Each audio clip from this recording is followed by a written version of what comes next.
Saludos hermanos, como habíamos ofrecido, en esta semana nos toca ver las profecías de Daniel 10. Más que ser profecías, porque esto hay que tomarlo de una manera, un entendimiento. ¿Por qué el Eterno hace que baje, como ustedes van a ver, ángeles? Hace que bajen ángeles, hace que tengan figuras, hace que se muestre a personajes que están con Daniel y luego resulta que solo le dicen que es para venir en cierto tiempo, te voy a mostrar. O sea, en este capítulo vamos a ver cómo el Eterno prepara a un hombre para recibir mensajes. Primero tiene que quitarle ese temor, tiene que ver identificación y obviamente es esa manifestación de cosas indescriptibles. Entonces, le hace perder el miedo a lo desconocido.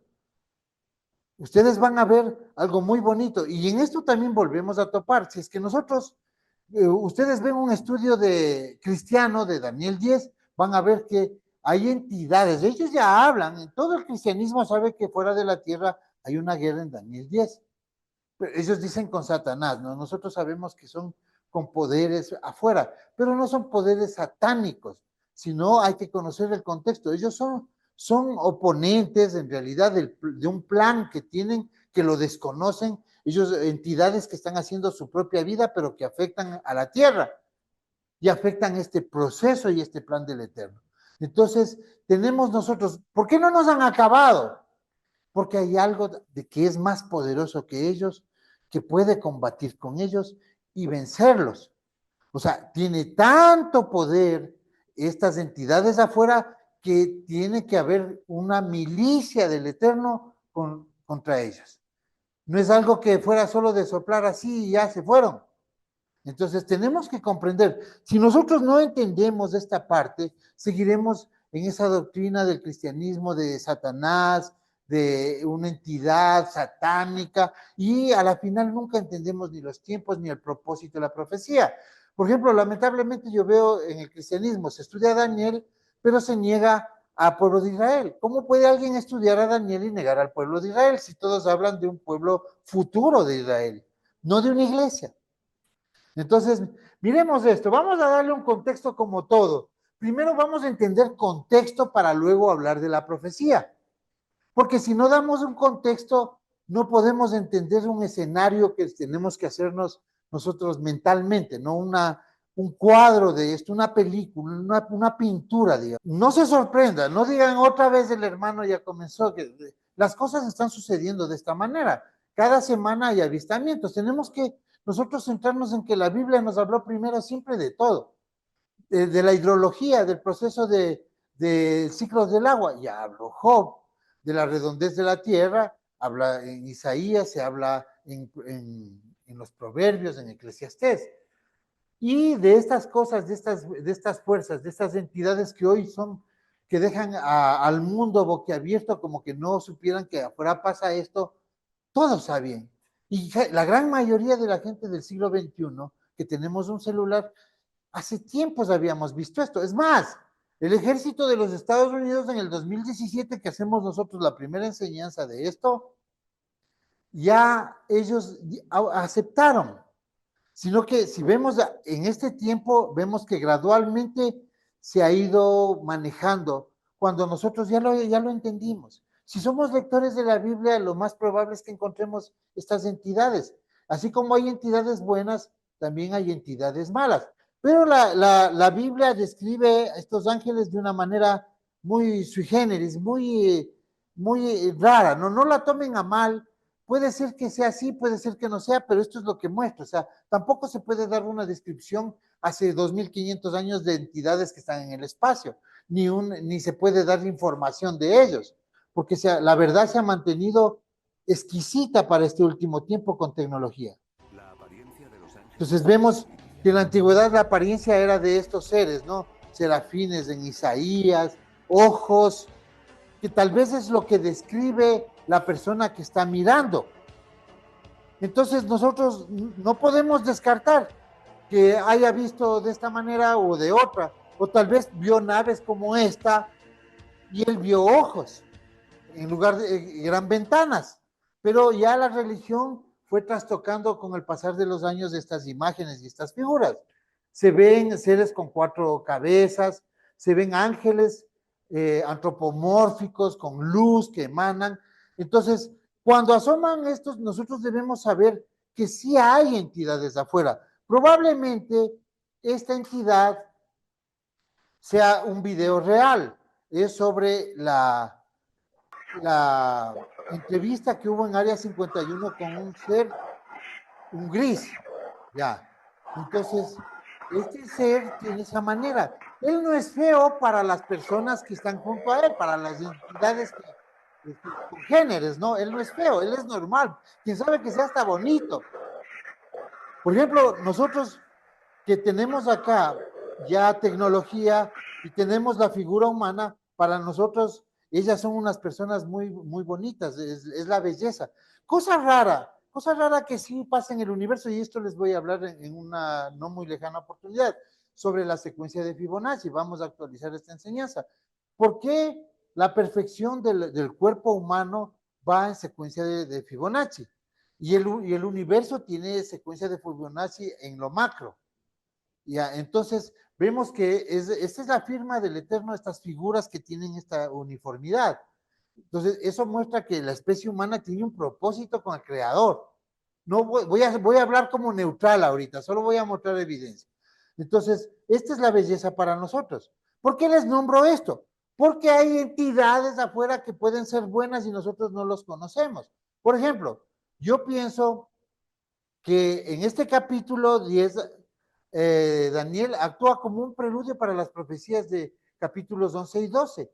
Y la obra que va a ser Miguel resguardando a su pueblo. ¿Por qué tiene que avisarle a Daniel que Miguel va a resguardar a su pueblo en un futuro? Porque en ese futuro ya va a haber tecnología. Y se presenta como un ser, a Miguel no se le presenta, no se le puede dibujar una forma que le parezca a uno el típico cuadro católico, ¿no? Muy bonito, así blanquito. ¿Por qué no puede ser negrito? ¿Por qué tiene que tener una forma de un hombre hermoso? No, son entidades que tal vez no tengan ni cuerpo. Yo les voy a mostrar testimonios que han sucedido de astronautas en el espacio que han tenido experiencias con entidades. Los astronautas Vladimir Kovalyonok y Viktor Savinik, que partieron el 12 de marzo de 1981, estaban completando una misión en el espacio de 75 días, que se debería concluir el día 26 de mayo. Pero algo extraño comenzó a suceder el día 14, alrededor de la Salyut 6. A saber, Kovalyonok improvisadamente notó en el cristal de la ventanilla, como si allí se reflejase desde el interior de la navecilla espacial un objeto esférico. Solo más tarde se dio cuenta de que aquella esfera que él creía ver reflejada en realidad estaba en el exterior de la Salyut 6. Era otra navecilla que volaba por el mismo sitio. A la conferencia, celebrada en el secreto más total, en el tercer piso del Ministerio de Planificación en Moscú, a las 5 de la tarde del jueves 16 de junio de 1981, fue el mismo Kovalyonok para dar el mayor número de respuestas, porque inmediatamente después de una primera explicación sumaria de los hechos por parte del general Berejovoy y la proyección de la película mencionada, todos los presentes fueron invitados a hacer preguntas con el fin de quitar cualquier sombra de duda sobre este extraordinario acontecimiento. Y las preguntas no faltaron. Kovalyonok, delante de los 200 personajes, no reveló nunca ninguna emoción que pudiese hacer dudar de su veracidad de testigo ocular. Explicó enseguida que la nave espacial de los alienígenas era una esfera absolutamente privada de protuberancias. Nuestra Salyut 6, hizo observar luego, tiene forma de botella, pero en el exterior tiene toda una serie de paneles solares que nos procuran toda la energía necesaria a bordo. En cuanto a las dimensiones, es fácil decirlas. Nuestra Salyut 6 tenía una longitud de 16 metros. La esfera de los alienígenas podía tener un diámetro de 8, pero lo que me parece francamente sorprendente concierne a la movilidad de esta esfera y a la posibilidad de alcanzar velocidades muy elevadas casi instantáneamente.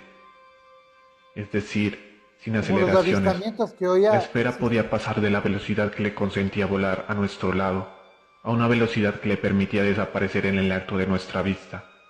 prácticamente sin una fase de aceleración intermedia. Sé muy bien que esto puede parecer poco explicable, pero es lo que he visto con mis ojos, afirmaba Kovalionov. Pero volvamos al primer avistamiento. La duda permanecía a bordo de la Salyut 6, porque además, durante todo el primer día, Kovalionov se había guardado bien de la cifra de Kovalionov, sino un logaritmo suyo. De la esfera decían, en matemáticas hablamos el mismo lenguaje. Inmediatamente después, los alienígenas salieron de su esférica navecilla y comenzaron a moverse en el espacio. Eran altos, todos ellos, de casi 2 metros, y era extraordinario verlos mover en el espacio porque evidentemente los instrumentos de propulsión que usaban habían sido miniaturizados al máximo y no se adivinaban bajo los trajes espaciales, que eran los mismos llevados a bordo. No se aproximaron a la navecilla rusa, sino que se movieron de manera que pudieran ser filmados. La esfera de los alienígenas dejó a los rusos de la Salyut 6 en la jornada del 17 de mayo de 1981. No olvidaré jamás las escenas finales de la película de Kovalionov. En julio de 1984, a bordo de una estación espacial soviética, ocurrió uno de los avistamientos más extraños de fenómenos cósmicos. El evento no fue presenciado por una sola persona, sino por 6 personas que afirmaron haber visto lo mismo. Estos eventos ocurrieron en 2 ocasiones distintas, eliminando la posibilidad de que fueran víctimas de algún fenómeno visual extraño. De acuerdo con los cosmonautas a bordo de la estación espacial soviética Salyut 7, enormes seres parecidos a ángeles se manifestaron fuera de su nave. Los testigos manifestaron que estos seres flotaban y nadaban a través del eterno océano del espacio. Estas criaturas humanoides tenían enormes alas y rostros que albergaban una expresión pacífica, incluso proyectaron sentimientos intensos de paz y tranquilidad entre los miembros de la tripulación. Este relato, en su año tuvo cobertura de noticias en ese momento, pero solo salió a la luz de una manera más completa al final de la Guerra Fría. Fue mientras el mundo era testigo de una gran victoria de la propaganda soviética en la carrera espacial, mientras este y otros eventos se desarrollaron silenciosamente. Varias teorías se han desarrollado a lo largo de los años, desde lo razonable hasta lo más increíble. Por ejemplo, vemos aquí un testimonio de una persona de credibilidad. Yo filmé 2 cosas más. Hay seres vivos arriba, gigantes, de medio kilómetro, 500 metros, 600 metros, que son seres vivos, biológicos. En el espacio. Que viven. ¿Y de qué se alimentan? De energías cósmicas. Ese es su alimento. O sea, lo que es nocivo no para tengamos nosotros, una humanos, lógica rayos gamma, humana rayos de para alta frecuencia, entender a ellos. Rayos cósmicos en la energía microondas solar que puede destruir un ser humano en segundos. Eso para ellos es alimento. 2. Y 3, me dijo, y aquí fue lo más extraño, me dice, ¿tú crees en los ángeles? Bueno, le dije, yo soy católico, me enseñaron a creer en los ángeles, pero yo tengo mi propio concepto de ellos, ¿no? O sea, claro. ¿Qué concepto? Bueno, que son energía pura, pueden ser una... Exacto, me dijo, casi has dado en el clavo, me dijo, porque yo filmé ángeles, pero te voy a decir cómo fue lo que yo filmé. Eran 3 estructuras que se veía una cabeza, se veía un tronco, se veía algo de eminencia de brazos y de piernas, pero ese ser era pura energía. Podría ser un holograma. De varios colores. O ellos trabajaron en la mente del cosmonauta. Medio kilómetro. O sea, ese ser, si fuera un ser real, mediría medio kilómetro. En julio de 1984, 6 astronautas rusos fueron testigos de 2 avistamientos de gigantescos seres humanoides alados, similares a ángeles. Ya, o sea, ¿por qué yo puse esto? Porque salía en las noticias, pero como nosotros estamos en Occidente y dominados por la prensa occidental, hay más cuidado de los occidentales. ¿Por qué? Porque ellos tienen alianzas con otras especies. Ya, esto se maneja de mucho cuidado. Yo les dije que yo les voy a enseñar y en eso estoy, sino que todavía el pueblo como que esto no entiende, no le puedo enseñar otras cosas que son más fuertes, que son sobre la federación. Ahí van a entender ustedes por qué la Biblia, por qué ven estos ángeles contra entidades muy organizadas. Ellos también tienen su organización. Y de estas cosas que yo les voy a hablar luego, existen y las encontré 10 años después de recibir una revelación del Eterno. Por eso es que se han armado todos estos estudios. Y esto de aquí no estoy fantaseando. No me gusta hablar mucho de mis experiencias, pero tengo que recurrir a algo porque con base en algo de eso es lo que se ha formado estudios. Y ustedes ven que en los estudios del Ministerio Verdad de Vida desde hace más de una década venimos repitiendo lo que está pasando hoy en el mundo. Se está cumpliendo. Hablamos inclusive de los pinchazos, de que no se dejen y todo. O sea, tenemos testimonios, ¿no? También vemos que History Channel, no sé si pasarle porque hay mucha información en la ciencia. Tan superior. Los antiguos incas hablan de seres celestiales que descendieron del cielo. Bueno, yo voy a mostrarles de otra manera porque puede ser que esto afecte el copyright del video. Entonces, ya tenemos en History Channel, en National Geographic, tenemos mucha historia, mucha evidencia arqueológica de que en la antigüedad ellos estaban enterados y había seres que habían descendido y los tenían dibujados en pinturas rupestres. Entonces también nosotros debemos enterar que nuestra Biblia tiene mucho que ver con esto. Cuando vemos que una mujer es seducida por la serpiente, dice en las Biblias en traducciones griegas al español, ahí vemos la palabra Nahal. Vemos una hibridación, eso les hemos contado ya esta historia, la más probable que se deduce de esto con evidencia bíblica, con evidencia literaria del judaísmo del segundo siglo. Todos en el segundo siglo sabían que la serpiente copuló con Eva, pero en las Biblias más modernas ya se tradujo de otra manera. Entonces, ¿cómo sabemos esto de estos seres? Porque siempre vemos en la actualidad, vemos que evidencia de que ha habido una ofiolatría, una cultura de los seres serpentoides, que relacionados con la constelación de Orión. Vemos las pirámides de Egipto, algo imposible que se haya construido cuando se dice que fueron construidas y con la tecnología de antes. Nosotros sabemos que esta pirámide tiene 2.300.000 bloques de piedra de 2.5 a 60 toneladas. Según la ciencia, esto se demoró 20 años en construir, lo cual implicaría que diariamente, en los 365 días al año, tenían que poner una piedra sobre otra cada 2 minutos para durar 20 años en poner todas esas piedras. Eso es absurdo. Ahí nos están ocultando algo. ¿Por qué nos lo ocultan? Porque con eso tienen poder. Por eso es que el 1% de la población, la élite, estas entidades que dominan a través de familias y de imperios, como vemos en este capítulo, por eso tengo que entrar por este lado. Hay algo que domina y está en contubernio o influencia sobre ciertos personajes e emperadores en la tierra. Por ejemplo, vemos una alineación perfecta. Estas torres, no sé si recuerdo, no sé si dice aquí, estas torres son unas pirámides que se construyeron recientemente. Me disculpan si es que no tengo el dato preciso, es en el Asia, ¿no? Estas torres tienen una perfección, ya son hechas con arquitectura ya computarizada, y desde la punta hasta la base, estas tienen ciertas variantes, pero las pirámides de Egipto hechas hace, lo que dice la ciencia, hace 2.500 o 3.000 años, digamos que fuera cierto porque hay muchos que dicen que son hechas hace 8.000. Desde la punta hasta la base solo tienen 6 milímetros de diferencia. Ni con computadoras se puede hacer esa variante porque la Tierra es esférica y siempre va a haber variantes desde la punta hasta el eje. Y estas pirámides que tienen más de 150 metros no tienen esas variantes. Y están alineadas perfectamente las pirámides con la constelación de Orión. Entonces estamos deduciendo, ¿no? Porque parte de nuestro estudio es esta deducción lógica de las cosas.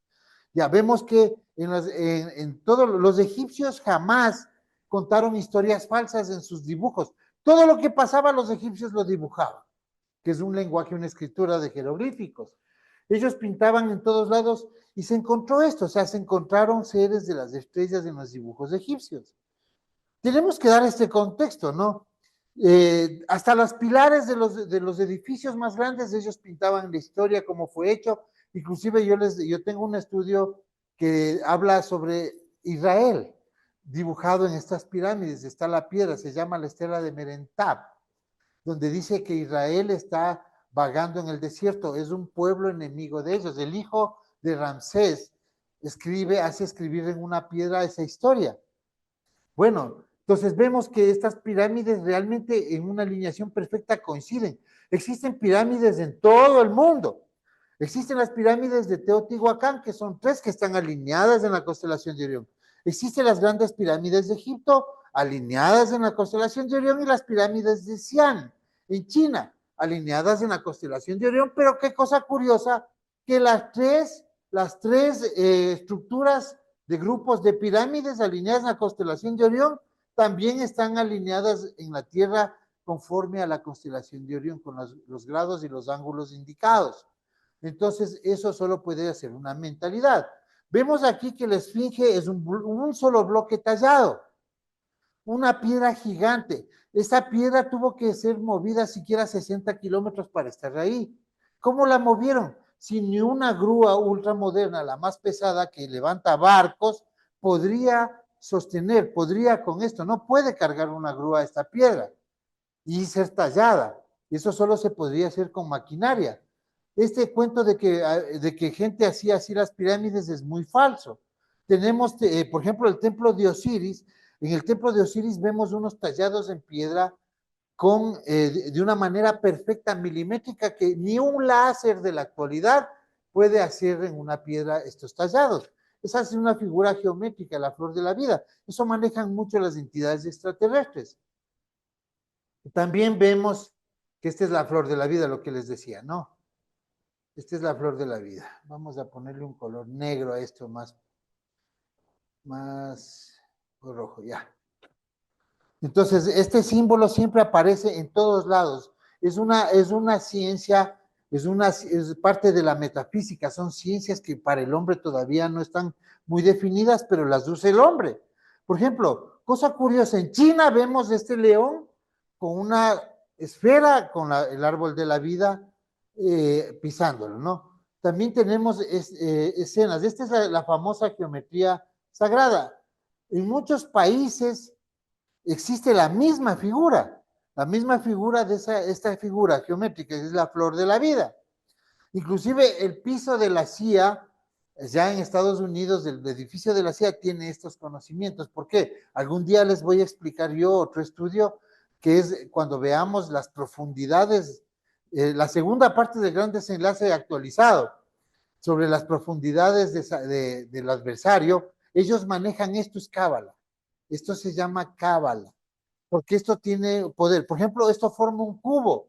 Para un judío cabalista, este es el cubo de Metatrón, que es, en el Salmo dice que el que guarda Israel, ellos aducen que es este cubo, relación. Por eso ustedes también ven un cubo en BlackRock, que en iPhone, el cubo de la Meca, o sea, todo tiene que ver con la geometría sagrada. También vemos que los extraterrestres de los crop circles, en Inglaterra especialmente, han hecho todas estas figuras, ¿no?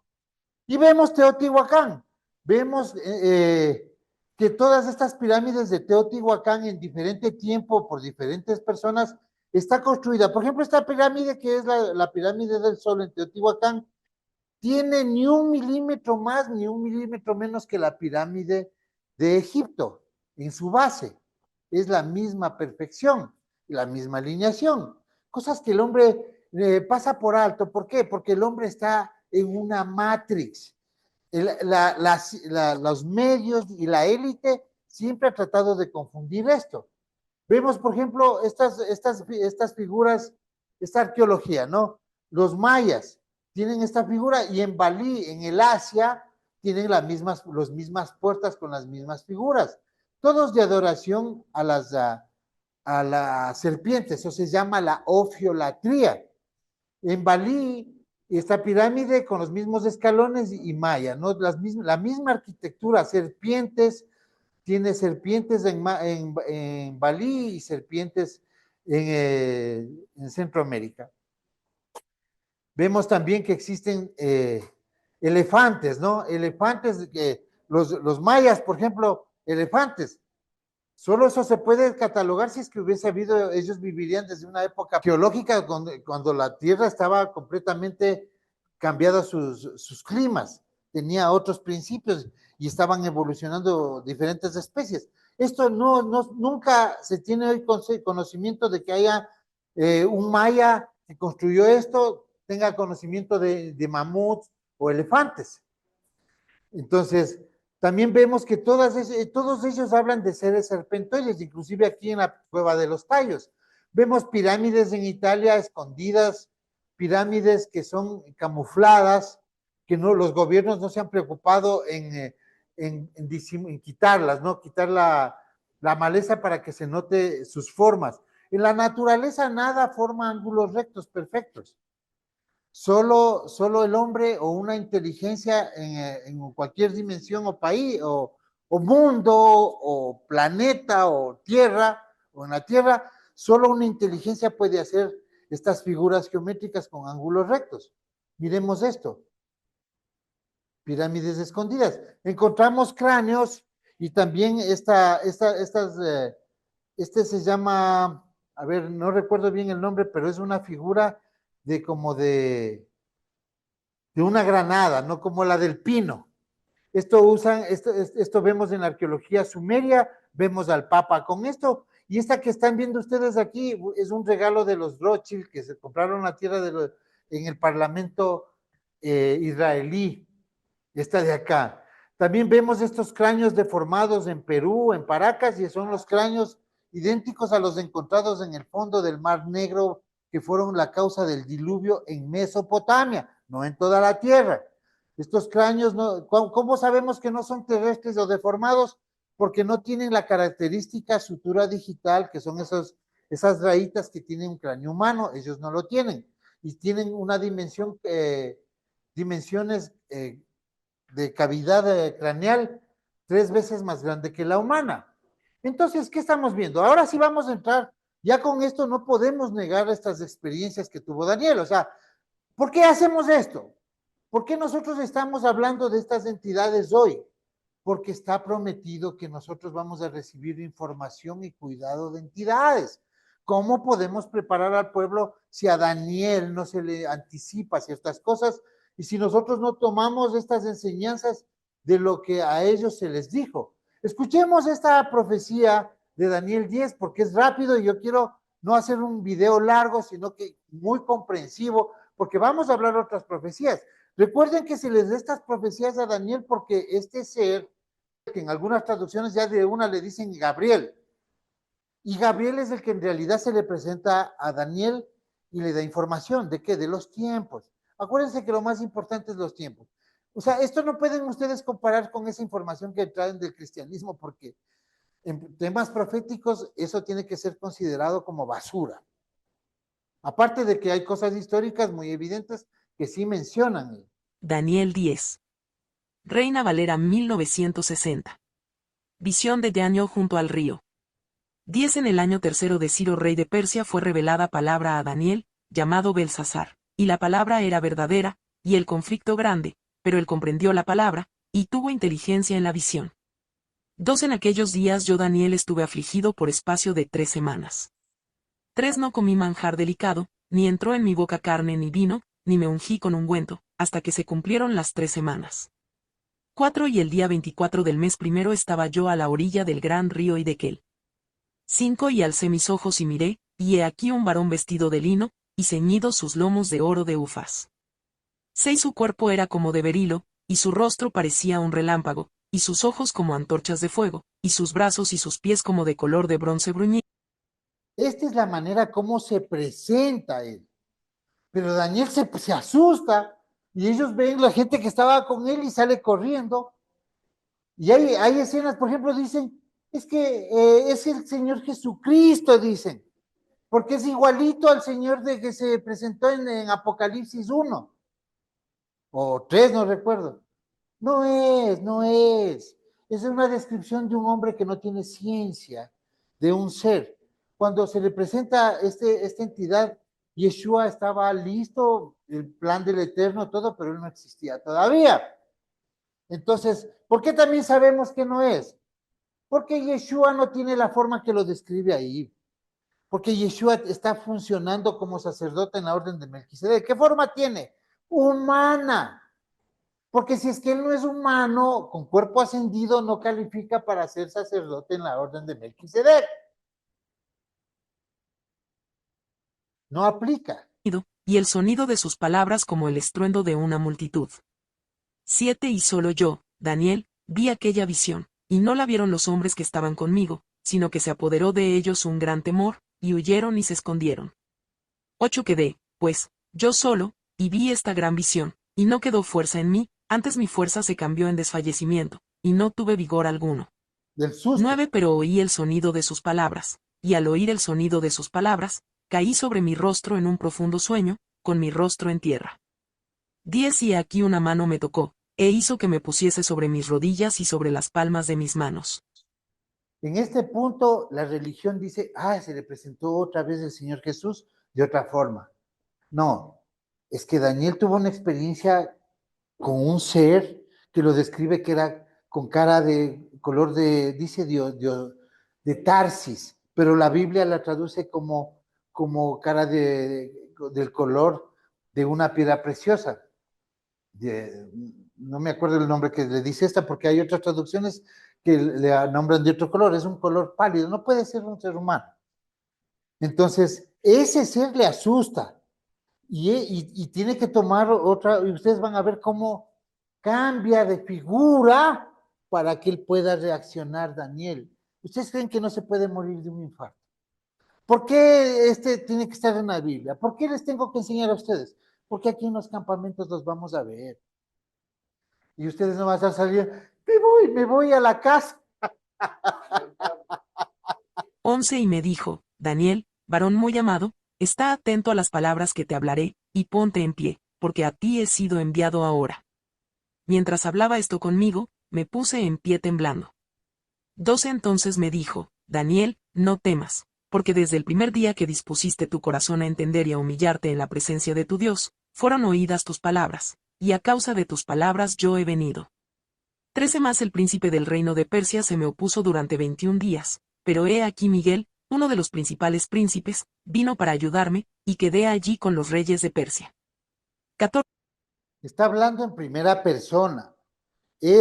No hay dos, hay uno que tomó otra forma. Por eso es que dice, el príncipe de Persia me atacó, pero Miguel me ayudó a pasarlos. O sea, nos está narrando una guerra fuera de la que narra la Biblia. He venido para hacerte saber lo que ha de venir a tu pueblo en los postreros días, porque la visión es para esos días. 15 Mientras me decía estas palabras, estaba yo con los ojos puestos en tierra, y enmudecido. 16 Pero he aquí, uno con semejanza de hijo de hombre tocó mis labios. Entonces abrí mi boca y hablé, y dije. Entonces él ya se recupera cuando le ve con forma humana. Dice ya como un humano. Cuando dice hijo de hombre es un Ben Adán. O sea, un humano, ya con forma humana, ya. Pero es el mismo. Es el mismo porque ustedes van a ver que al final le dice, tengo que regresar. No pueden decir dos y dos se presentan. O sea, el sancocho que nos han hecho en la religión lo vamos a dejar un ladito hasta otro día. No, hoy vamos a entender cómo es. ¿Por qué? ¿Por qué tienen que entender ustedes? Porque ustedes lo van a vivir. Al que estaba delante de mí, Señor mío, con la visión me han sobrevenido dolores, y no me queda fuerza. 17 Pues, ¿podrá el siervo de mi Señor hablar con mi Señor? Porque al instante me faltó la fuerza, y no me quedó aliento. 18 Y aquel que tenía semejanza de hombre me tocó otra vez, y me fortaleció. 19 Y me dijo, muy amado, no temas, la paz sea contigo, esfuérzate y aliéntate. Y mientras él me hablaba, recobré las fuerzas, y dije, hable mi Señor, porque me has fortalecido. 20 Él me dijo, ¿sabes por qué he venido a ti? Pues ahora tengo que volver para pelear contra el príncipe de Persia, y al terminar con él, el príncipe de Grecia vendrá. 21 Pero yo te declararé lo que está escrito en el libro de la verdad, y ninguno me ayuda contra ellos, sino Miguel vuestro príncipe. ya vimos una guerra afuera. Está sucediendo una guerra. Yo quiero que vuelvan a escuchar esta parte. 2. En aquellos días yo Daniel estuve afligido por espacio de 3 semanas. 3. No comí manjar delicado, ni entró en mi boca carne ni vino, ni me ungí con ungüento, hasta que se cumplieron las 3 semanas. 4. Y el día 24 del mes primero estaba yo a la orilla del gran río Hiddekel. 5. Y alcé mis ojos y miré, y he aquí un varón vestido de lino, y ceñidos sus lomos de oro de Ufaz. 6. Su cuerpo era como de berilo, y su rostro parecía un relámpago, y sus Ya, eso es lo que le asustó. Eso es lo que le asustó, ¿no? Hemos, claro, o sea, él vio y se asustó, los otros vieron un resplandor y salieron corriendo. Entonces, él ya vio un cinto, vio sus ojos que salían. O sea, una persona de hace 2500 años, por favor, está viendo cosas fuertes y él se desmaya.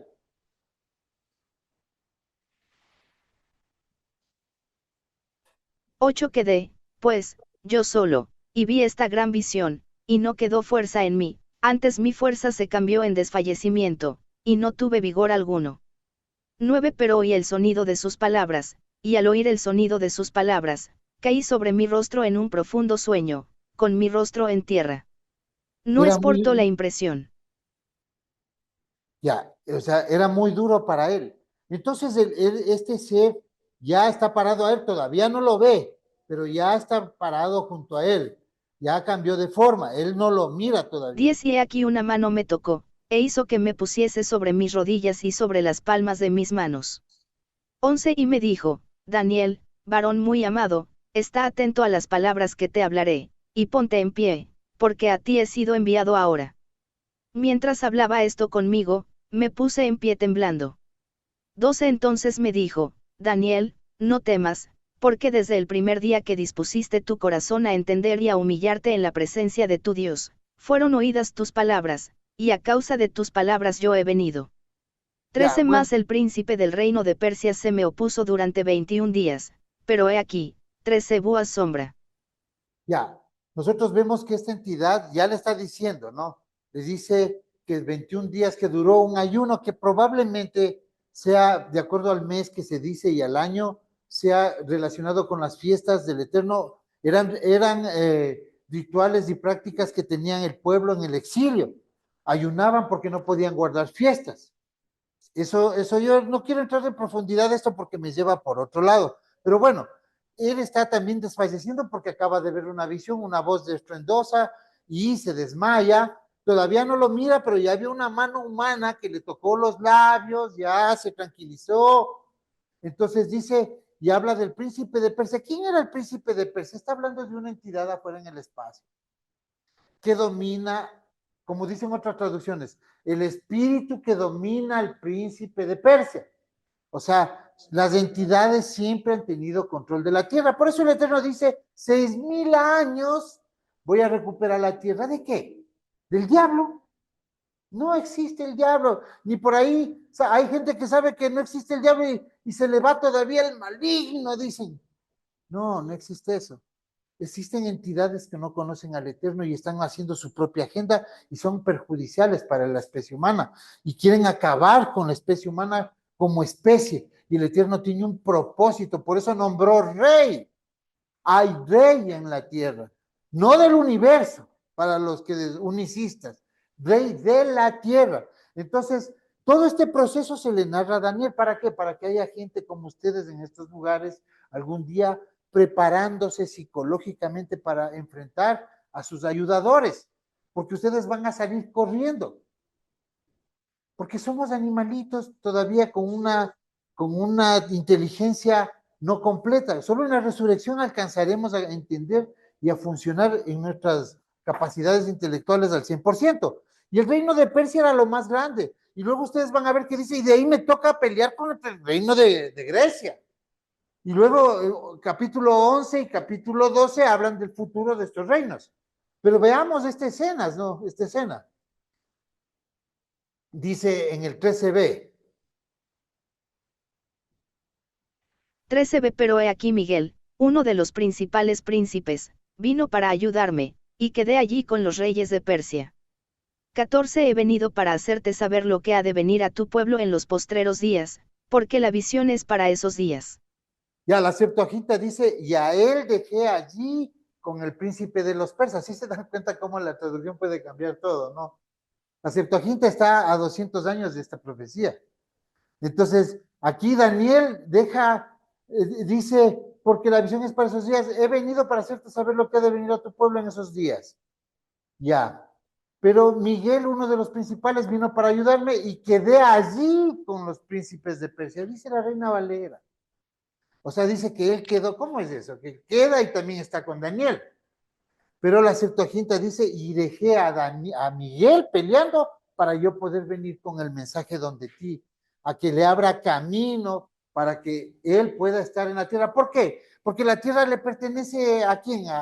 Al Eterno. No, el Eterno quiere dominar la tierra para poner a su especie humana, la que él escogió, porque puede tener 1000 universos, 1000 historias de estas, pero en esta historia de nuestra Biblia, nuestra historia bíblica dice que la especie humana va a dominar sobre la tierra y de ahí tal vez sea sobre el universo. ¿Por qué? Porque vemos a la Nueva Jerusalén, que también es una nave gigante de 2000 kilómetros de largo por ancho por alto. Bien, ya tenemos la escena, ¿no? Hemos visto esta escena ya de entidades que están afuera batallando. 14 He venido para hacerte saber lo que ha de venir a tu pueblo en los postreros días, porque la visión es para esos días. 15 Mientras me decía estas palabras, estaba yo con los ojos puestos en tierra, y enmudecido. 16 Pero he aquí, uno con semejanza de hijo de hombre tocó mis labios. Ahí le mira. 18 Y aquel que tenía semejanza de hombre me tocó otra vez, y me fortaleció. 19 Y me dijo, muy amado, no temas, la paz sea contigo, esfuérzate y aliéntate. Y mientras él me hablaba, recobré las fuerzas, y dije, hable mi Señor, ¿por qué me has fortalecido? 20 Él me dijo, ¿sabes por qué he venido a ti? Pues ahora tengo que volver para pelear contra el príncipe de Persia, y al terminar con él, el príncipe de Grecia vendrá. Porque en el capítulo 11 comienza 2 años más tarde, en el tiempo de Darío, y narra, y ahí vemos una profecía solo de Persia y Grecia, ¿no? Entonces, y en el capítulo 12 ya habla del tiempo final, de los pactos, de ustedes, y cómo va a bajar Miguel a hablar con ustedes. No esperen que Miguel venga, qué sé yo, de esta forma, como se le presentó a Abraham. A Abraham se le presentó 3 hombres así. Abraham también le tenía corazoncito y se le podía paralizar. Entonces vienen 3 varones vestidos con sus alpargatas, con su varita, y vestidos de esa época, que hasta les invita a comer, y que Abraham no está, uy, qué miedo. La gente se hace películas como que Abraham es casi Dios, ya sabe todito, sabe hasta Apocalipsis Abraham, porque es el patriarca. O sea, tenemos que ubicarnos. Vean, la hermana Helenita sabe más que Pablo, más que Saúl, más que Pedro, que Kefa, sabe. ¿Por qué? Porque ella está recibiendo los libros completos de la Biblia y aquí ya en el campamento. Ya no hay más historias que contar. Ya no hay, nadie se está enseñoreando en una aula, ¿no? Y, ay, qué bestia la Pachá, y el gran maestro también de maestros. Ya. Entonces, ¿cómo va a venir a nosotros Miguel? Así, pues. Tiene que venir, a ver, ¿cuántos quieren ver a Miguel? ¿Se van a asustar la próxima vez que vean? No, no es cierto. Ya no se asusten, pero adoren al Eterno, no, tampoco se hagan muy científicos. Dejen que Él actúe, o sea, si bajan estas entidades, dejen que ellos actúen. Todo te hacen por la Torá. O sea, si es que alguien me está hablando de preservar, de la Torá, he venido en el nombre del Eterno. Si le dicen, he venido aquí, puede ser una entidad, y así como hay abducciones, se los pueden ir cargando, y arriba en una nave, vea, wow, ni los huesos. Entonces hay que saber, ya, claro, pero él era valiente, estos contactados, él era un hombre valiente, muy tranquilo. Vuelta a nosotros, somos más comunes, y esta historia es para que nosotros tengamos una afinidad con estos 21 temas. Pero yo te declararé lo que está escrito en el libro de la verdad, y ninguno me ayuda contra ellos, sino Miguel vuestro príncipe. Ya, cuando se acuerden de estos versos de que dice, no, si Judas, Miguel peleaba con el diablo por el cuerpo de Moisés El y libro por la culpa Asunción del de hijo de Moisés fue Judas. escrito entre el 3 Calle y el 30 DC. Sin embargo, el manuscrito que se conoce de este libro es incompleto y data del siglo V. Asunción de Moisés es un libro apócrifo que se originó en Palestina y se escribió en hebreo o arameo. También se tienen versiones en griego y latín. El libro narra la historia del mundo desde Moisés hasta el tiempo del autor. Por favor, es un libro católico. Es que está en la Biblia, en Reina Valera, es católico. Ahí pelean Miguel por el cuerpo de Moisés. ¿Qué sacan con el cuerpo de Moisés y la carne nada es? Y a Moisés se le dijo, sube, y hasta ahí llega la historia. No tenía necesidad. Él subió y vio el templo, porque dice que vio el Lebanón, el Monte Blanco, vio el templo milenial y dijo, puedo morir en paz. La historia del Eterno va a montar su templo ahí. El templo final vio él. Entonces, esta historia cambia, por eso es que el cristiano siempre está confundido. Este es un libro apócrifo el que tiene la carta de Judas, por favor. Entonces ya vemos que este señor va a venir a los campamentos. Y miremos estas profecías. Vamos a hacer rápido, ya acabamos. En 5 minutitos estamos acabando. Daniel 12. 12 En aquel tiempo se levantará Miguel, el gran príncipe que está de parte de los hijos de tu pueblo, y será tiempo de angustia, cual nunca fue desde que hubo gente hasta entonces, pero en aquel tiempo será libertado tu pueblo, todos los que se hallen escritos en el libro. Apocalipsis 9. El quinto ángel tocó la trompeta, y vi una estrella que cayó del cielo a la tierra, y se le dio la llave del pozo del abismo. 2 Y abrió el pozo del abismo, y subió humo del pozo como humo de un gran horno, y se oscureció el sol y el aire por el humo del pozo. 3 Y del humo salieron langostas sobre la tierra, y se les dio poder, como tienen poder los escorpiones de la tierra. Paul Heyler, el viceministro de Defensa canadiense, dijo que había una especie de seres langostas, de 3 metros de alto. Cuando dice del pozo del abismo, acuérdense que Juan no conoce de cosmología, no conoce de astronomía.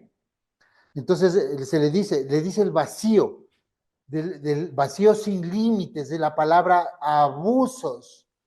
Bien. Entonces ahora sí ya vamos a tener clarita esta película. ¿Qué hace Miguel con nosotros? ¿Qué hace? O sea, miren, con esto vamos a acabar la enseñanza, una diapositiva más. Apocalipsis 12. Después hubo una gran batalla en el cielo, Miguel y sus ángeles luchaban contra el dragón, y luchaban el dragón y sus ángeles, pero no prevalecieron, ni se halló ya lugar para ellos en el cielo. Y fue lanzado fuera el gran dragón, la serpiente antigua, que se llama adversario y oponente, el cual engaña al mundo entero, fue arrojado a la tierra, y sus ángeles fueron arrojados con él. Entonces oí una gran voz en el cielo, que decía, ahora ha venido la salvación, el poder, y el reino de nuestro Dios, y la autoridad de su Mesías. 13 Cuando el dragón se vio arrojado a la tierra, persiguió a la mujer que había dado a luz al varón. 14 Pero a la mujer se le dieron las 2 alas de la gran águila, para que volara al desierto, al lugar donde sería sustentada durante un tiempo y tiempos y medio tiempo, lejos de la vista de la serpiente. 15 La serpiente, persiguiendo a la mujer, arrojó por sus fauces agua como un río para que la corriente la arrastrara. 16 Pero la tierra ayudó a la mujer, abrió la boca y se tragó el río que el dragón había arrojado por sus fauces. 17 Entonces el dragón se enfureció contra la mujer y se fue a hacer guerra contra el resto de sus descendientes, los cuales obedecen la Torá del Eterno y se mantienen fieles al testimonio de Yeshua. Vemos que en esa batalla Miguel ya empezó a vencer y se vino con todas las entidades que gobiernan Roma y al hombre de pecado. Estamos en el tiempo final, ¿no? En los 3 años y medio que vamos a estar aquí, ya dependiendo solo de Miguel y sus ángeles. Nuestras provisiones, de todas maneras, por la diligencia que debemos tener, van a estar ahí hasta donde nos duren. Pero vamos a sobrevivir gracias a la protección de estos ángeles. En los campamentos, ¿qué también vemos aquí? Que esa mujer es lanzada y se viene a hacer guerra contra el resto, ¿no? ¿Pero por qué? Porque ¿a quién persigue? Viene a los campamentos a buscar y no puede entrar. Entonces se va a hacer guerra al resto del que no hay que guardarse, de que en Facebook estoy mejor, de que el hermano Marcelo muy bravo. Entonces, hermanos, este es un llamado para guardarse, porque escuchen a sus dirigentes, guarden con disciplina, porque estas entidades están ahí para guardar de nosotros. Todas estas entidades se deben dilucidar con la Torá. Con la Torá sabremos cuáles son nuestras entidades. Por algo el Eterno le muestra a Daniel. ¿Qué chiste tiene que le muestre todo el proceso, que se asusta, que se agacha, que se... para que sepamos nosotros.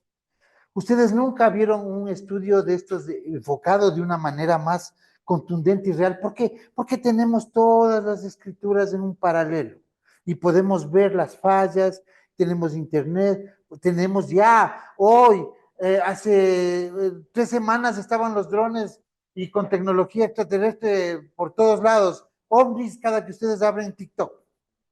Es por esto, y debemos entender esto, porque nosotros tenemos que ser guardados en estos campamentos. Solamente esa seguridad de sobrevivir como pueblo a los que estén en los campamentos. Puede ser que alguien allá afuera sobrepase, así como mucha gente va a sobrevivir. Entre esos los que no se guarden, que dice que va a vencer. Y también en Daniel vemos que, en Daniel 20, vemos que uno de estos reyes se separa y se va a hacer guerra contra los santos y los vence. No puede vencer a estos que están aquí.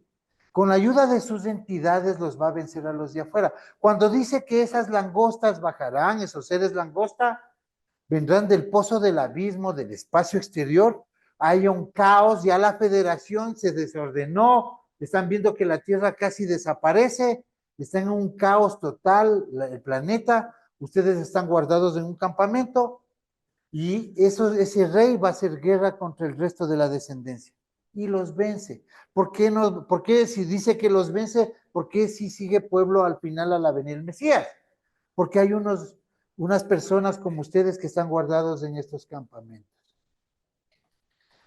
Hermanos, yo sé que a muchos les parecerá una fantasía, porque si les digo, como les decía en el estudio anterior, hermano Pepito, Elías fue llevado por un caballo que botaba por atrás, por la cola, botaba fuego.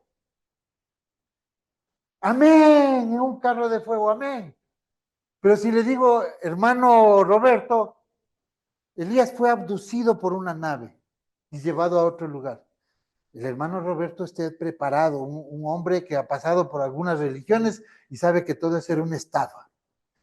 Y que este conocimiento había que tener con tecnología. Ahí sí diga amén, porque hay tecnología. Entonces, discúlpenme un poquito la chabacanería, la entradita así fuerte, porque estas enseñanzas tenemos que seguirlas perfeccionando.